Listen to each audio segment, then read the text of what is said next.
Hey there folks, welcome back. Today I have a retro review for you. This is not a new set by any means. This is the Rogue Shadow from 2008. If you don't remember this ship, or if you don't recognize it, that's because this is not based on any Star Wars movie. This is based on the video game, The Force Unleashed from 2008, which I think is one of the best Star Wars video games ever made. I beat it twice, and it is fantastic. If you haven't played it, go ahead, give it a try. It's one of the darkest and coolest games that I played for sure. And this is an old set. This is also from 2008. Again, the Rogue Shadow. This is the ship that you fly in as the apprentice of Darth Vader in that game. And in the second one, it actually gets a little bit different, but this is based on the first version. And yeah, this is a 16-year-old set. This is not a new set by any means, but I was able to get it for a pretty good price. I'm pretty happy with the, I'm very happy with the way this came out. Had everything with it. Actually, I think it has a couple pieces missing, but everything else is there. So yeah, let's leave the ship for now and take a look at the three figures, all three of which are very expensive. You get three of them. First up is Darth Vader. This is the battle damaged version. It's a very unique, it's a special Vader. We haven't really seen it since, and this is based on the end of the game where you fight him and he becomes very damaged. He's got a saber. He's got a really cool piece for the helmet. He's got a great face print as well. Let me see if I can zoom in a little bit so you can see that detail. He's like half gray, half black. He's got a ruined chest printing. Very nice. It's a very good figure. This one is about $35 online. And here you also get the Vader helmet as well, which I was lucky to get with it. And you can switch it between the regular helmet or this version. I prefer this one, but it is very awesome to get this Darth Vader. It's one of the special ones. They've done a few special Vaders, and this is one of them. It's very, very awesome to have this Darth Vader for sure. And yeah, a sweet figure for sure. Obviously the bad guy. Next up we have Starkiller, obviously, or the Apprentice as he's known in the game. He's got very shiny torso with his, I believe this is his training outfit. It's covered in blood. You can see lots of shiny metallic silver, lots of like scarring and bandages and tattered edges. He's got his saber as well. No back printing for any of these or alternate face, but they're still very nice. He's got kind of a generic face, but it works for him. He's got the standard basic Lego hair, but again, it works for him. And plain legs, but I like that he has his sleeve off. It's kind of awesome. And this figure is the most expensive. He's $50. So yeah, he's pricey, but he's awesome. The main character of the game, it's very awesome to get him. And probably the best figure, although not my favorite, but it is the best, the coolest looking one for sure. And then last up is my favorite, Juno Eclipse. She's the pilot of the ship, and she has two different looks. You can give her the blonde hair or the Empire cap in black. I like to give her the hair. It's up to you. She's got a kind of a tight uniform, but she's wearing the Imperial pilot suit, and it's pretty awesome. I like all these little metallic detail, like very shiny, like belt design. They tried to show her a female figure. It works pretty well. Plain legs, no back printing, and no alternate face, but I like her a lot. I also like her face. I'm one of the few that seems to like the face. It's definitely, you like it or you don't. She's got printing of her hair and blue eyes and a different face design. But I think it works pretty well. Not perfectly, but it does definitely look like her. And I think it looks really good with the cap as well. So that's the last one. And she's about $14, so not as expensive as the other guys, but still not cheap, because she only comes in the set, which is understandable. This is her ship. But yeah, here's the ship itself. It's pretty big.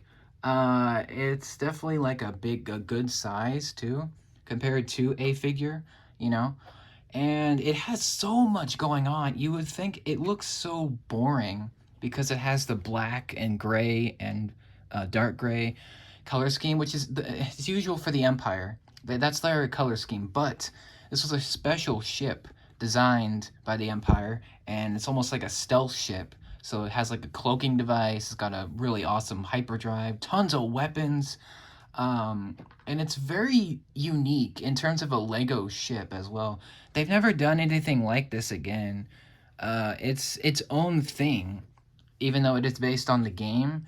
It is still its own set, which is so cool. And as a kid, I always wanted this ship because I always saw it in the back of the instruction book, and I tried to build it so many times that I just failed because there's so many like big parts to this, you know.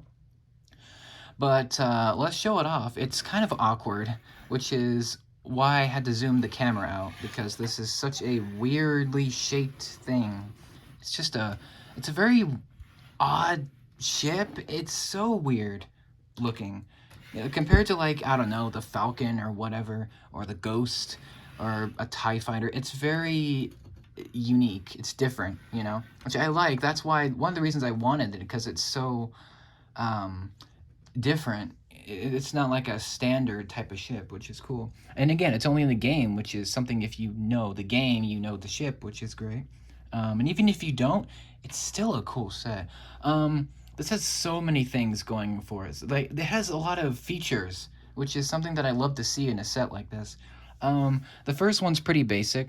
You've got your opening cockpit. You can see the printed piece right here, if my camera will work. So you can see there. That's that printed glass. Well, it's not really glass, but you get what I mean. It's the cockpit canopy, and you lift this up, and it's got, unfortunately, this is one of the cons. It only has space for a single figure. So you can see that the space down there. So if I take Juno, you put her down there, if she will want to fit today. Let's see. Maybe not.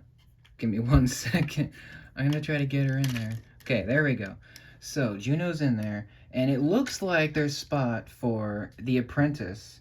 Unfortunately, there's not. That's one of my major complaints, is there's just not enough space, because when this goes down to cover that space, it's very tight. There's not a lot of room inside, which is kind of disappointing. I think I'll be doing a modification though, just to get more space in there, just a little bit more, just so I can fit him in there if I want to. But that's one of the complaints, just not a lot of space in there, but it is very nice when you close it up. You can kind of see Juno in there a little bit. It's hard to see, but very, very nice. That's the first feature. Another feature is right here. There's a lot of panels. So essentially, you build this thing. It's a Technic frame, but there's a lot of paneling on the top. It's very cool. And it's a very cool building experience, because it's very asymmetrical. There's not a lot that's the same, which is really cool for a set to me. But here's the first feature. It's a nice, nasty surprise. So you can see down here, there is a little Technic pin in gray. You push that this way, and it lifts this massive cannon. Look at this. It's a gigantic, big old gun that comes out of this. And yes, it does shoot. If you push this further, it will fire, and it will destroy the enemy, or whatever enemy you're killing, or whatever. This game was violent. But yeah, that's that. And you can lift this up yourself. Another con, this panel especially is very loose. Same with another panel I'll get to in a minute. It's very loose, but that's because it has loose pins. So it bothers me a little bit, but not much. It's just something that I have to get used to. But yeah, there's that as it shoots off. But yeah, you can lift that up. That's the first weapon this thing has. Another weapon, these two laser cannons right here. Those don't shoot, but we do get something else very useful. This panel opens up here, and we get 2 blaster rifles here. You can see right there. I think these are for Juno, because she doesn't get a weapon in the set officially, but you can just give one of these to her, or even both. But yeah, that's what this space is for, just weapons. You could actually, I'm assuming you can put Starkiller's lightsaber in here as well, but it's up to you. But I'm probably just going to leave these in here. But it's very nice that there's weapon storage, because it's just a nice thing to have. Another feature, you can see this here. There's another Technic piece, and if you move this here forward, pops up this panel, which is also loose, which is a little bit unfortunate, but that's how they built it. But anyway, you get these 2 missiles, and they don't shoot, but you can actually take them out, and you can like throw them at people, or like a ship. You can throw them at your enemy, which is really cool. And there's a couple of Technic holes where these will put in, or just stick in there. And you could also use them as cannons, but they work better as missiles. And they look pretty cool too. Hopefully you can see that. There you go. That's what the missile looks like. And it's very, very nice. You can close that up. And there's only one sticker in this set. It's actually right here. The Empire logo, which is really cool. Only a single sticker, yeah. I only have like one other set with one sticker. And this is another one. The most important feature is the wings. Or, I'm sorry, if I can show you this. So this thing has very weird wings. It has this long shield looking thing, and then these two other shield looking things. They're very strange, but that's how the ship is designed in the game, and they did a pretty great job. So how these work is, this is in its landed mode right now. So the entire time I've been showing you this, it's been landed mode. Well, if you want to get into flight mode, it's very easy. If you build it right, this entire engine piece should be lowered backwards, and it exposes these yellow pieces. We'll get to that. But if you push it backwards, the engine pod, these engine wing things, will fly, they'll kind of like point forward. So now the ship is in flight mode, attack mode now. So now you can obliterate your enemies again. And yeah, it's so simple. It's so satisfying. Moving the engine to rotate it. It's so like smooth the way it works. And I would normally complain here because there's bright yellow Technic pieces, but in this case that's accurate to the game because in the game the ship has yellow lights in this area, so that's not a problem. Normally it's a problem because sometimes they put like bright colors in things, but yeah, that's the second to last feature. It looks great in the flight mode. And lastly, we've got these folding landing gear. You literally just fold them up, and they usually stay pretty well. Sometimes they are a little bit loose, but that's how they look when they're folded up. And that's the entire ship. Basically, that's what it does. And that's what it looks like in the flight mode right there. You can see it looks amazing, just like in the game. Unfortunately, I think my last complaint is the fact there's no stand. So you notice I'm holding it up because if I don't, it's very weird. It can't really support the weight of the wings because they're so strange. So you're gonna need at least 4 different stacks of bricks to keep this from falling over. I'm probably gonna do a tutorial on how to build a stand because the weight is weird on this thing because this is different from this side, this is different from this side. So the weight is weird, it's whack. The way they have this thing hold, like, it's just weird. But it looks fantastic for sure. It's just you need to display it with the wings up like this. Otherwise, I mean, you could do it with the landed mode, but I think it looks cooler with it like this. It just looks so much better. But they don't include a stand, so it's a little lame, but it's fine. I'm sure I can find pieces to do that. But that's the entire ship. That's all it does. It does quite a bit. I'm going to have to find that cannon because it's not, I don't see it. But yeah, this is old, but I love this thing. It's so weird, but like it's so good. Like the way they designed it, especially for this time for Star Wars sets, they were kind of trying to get out of the simple stuff, but they also were adding a lot of detail to the sets. So it's hard to explain if you're not a fan, but essentially this was a one-off set. They're probably never gonna remake this ever again because this game is not for kids, if you know what I mean. It's a very violent game. It's, I don't know. There's a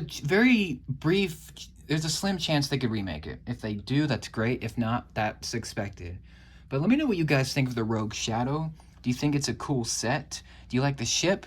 Or do you prefer the version 2 that was seen in the second game? And what do you think of these minifigs? Do you think they should update these? I think they could. I would love to see this set be remade. I know they probably won't do it, but it'd be cool to see it like updated. And it's one of the coolest sets for sure of the old Lego Star Wars days before everything started getting new, you know? It's just such an awesome set. I'm glad I'm finally able to have it because I tried to build it so many times, I just failed. And I love the game as well. The game is amazing for sure. I don't have any experience with the second one, but the first game is awesome. This set is so weird. It's gonna get its own spot. It's just so awkwardly shaped that I tried to put it in the shelf and it didn't work. So it's gonna get its own little space. And expect one other video on this, as well as a minifig Monday, which should be out already. And that's it for this one. Let me know what you think. Do you prefer unique ships like this, unique sets, or do you prefer, you know, X-Wings and such? Let me know. And what are your thoughts on the set, good or bad?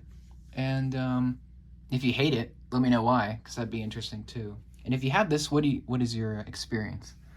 And yeah, one other thing, I did pay $141 for this at BAM, so not the cheapest thing ever, but this is the one time I think I've overpaid for something that I don't feel ripped off. Like everything was there, and I feel very, very happy to have this. I think of all the ships I have, I think the Razor Crest was my second favorite. I think this is cooler. I think this is much cooler. As much as I love the Mandalorian, this set is just so different. I don't know. I'm a big fan of this one, and I think it's now my second favorite. I think Slave One is still my favorite, but the Rogue Shadow easily second place. It's just so cool. But that's it. Let me know what you think. Thank you for watching, and thank you for your support. I will see you in the next one. Take care, and have a great day.